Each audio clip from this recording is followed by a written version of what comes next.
Hey everyone, welcome back. So today we're diving into something pretty powerful. I think excerpts from The Essential Law of Attraction collection by Esther and Jerry Hicks. Oh, yeah, I love that book. It's really fascinating. And, everyone's heard of the law of attraction, like thought shaping reality.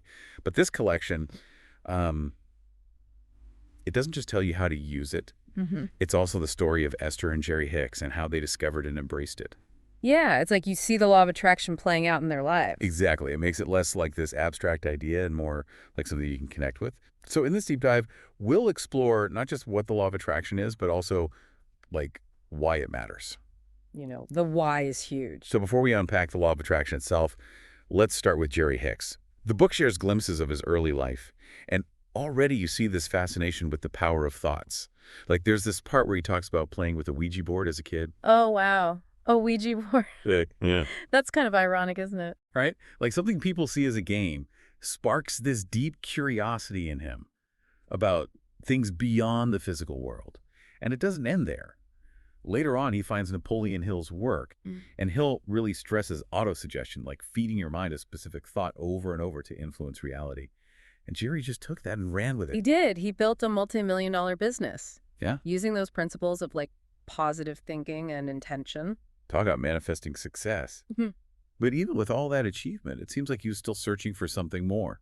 Like he knew there was another level to this whole power of thought thing. Yeah, it's like he saw that Hill's teachings worked for him, Yeah. but they didn't have the same impact on everyone. And that's what sent him on this quest to understand why, Yeah. which led him to Seth Speaks, right? Yeah, a book by Jane Roberts, who is channeling an entity called Seth, and that's where Esther Hicks comes in.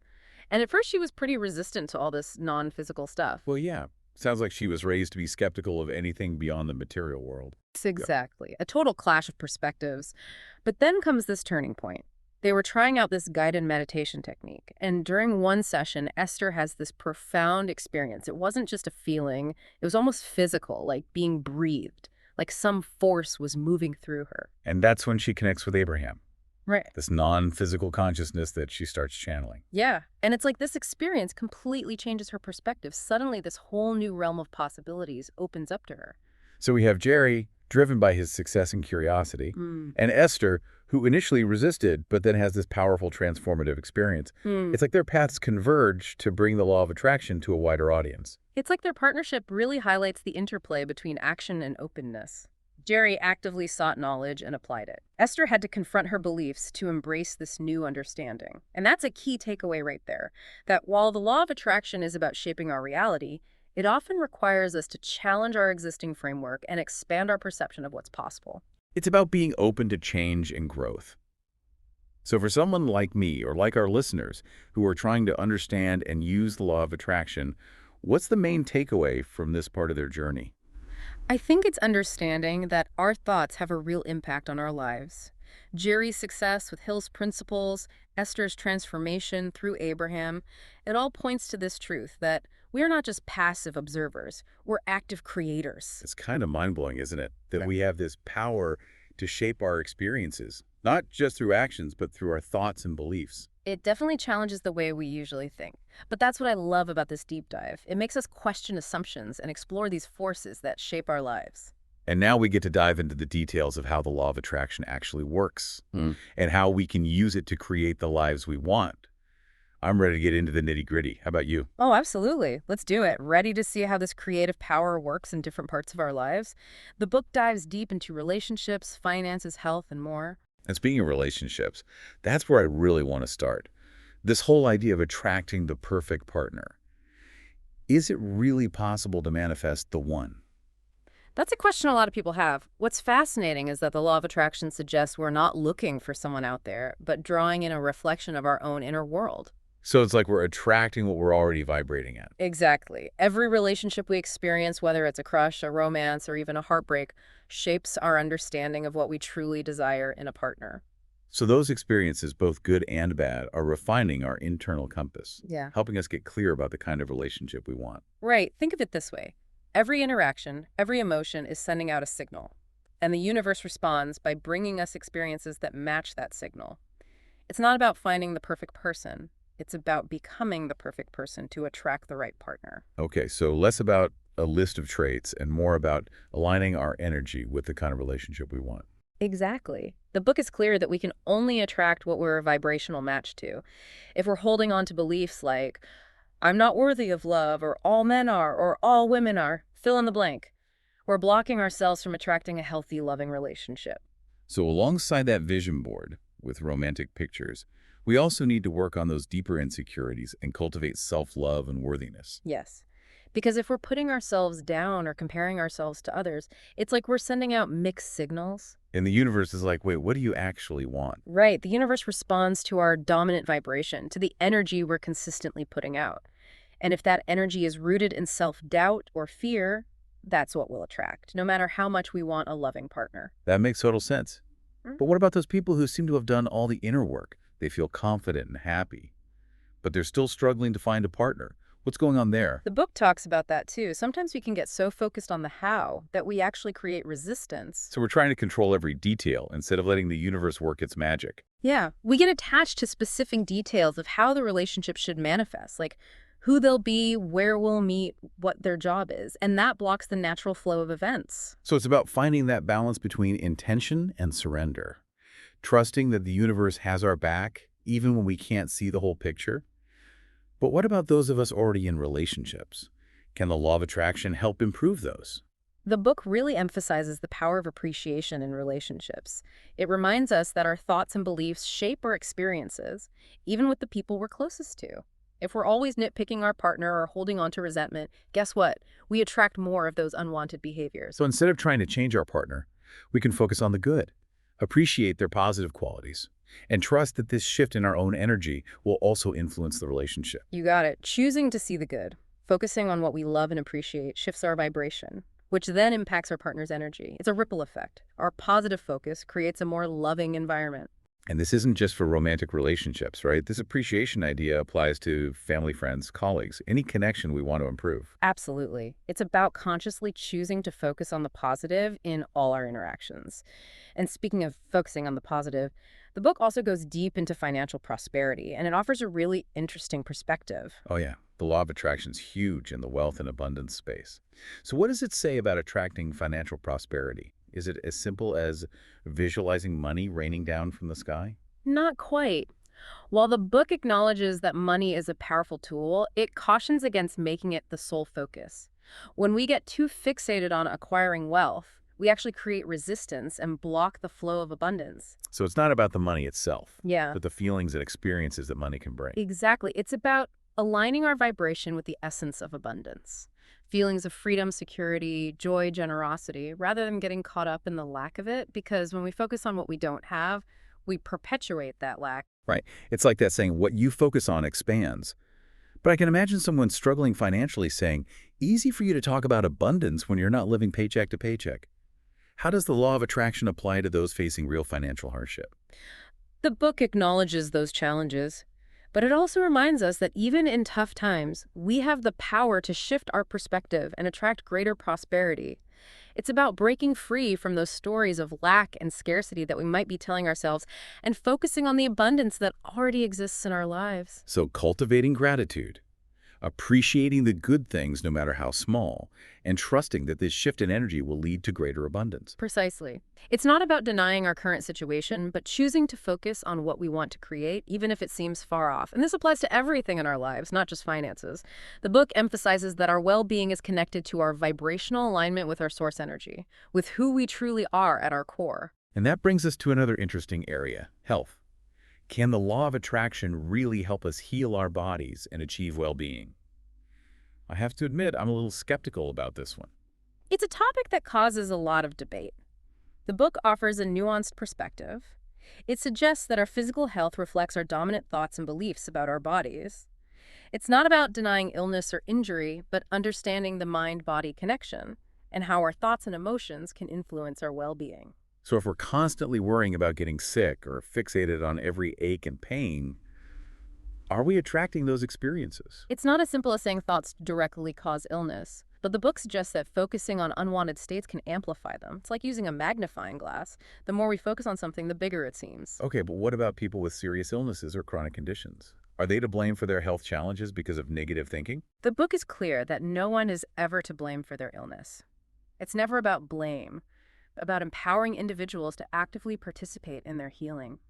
It suggests that even in tough situations, we can use our minds to support our well-being. It's about shifting focus away from the problem, from dwelling on symptoms or diagnoses, and visualizing ourselves as healthy and whole, feeling well-being, and trusting the body's healing capacity.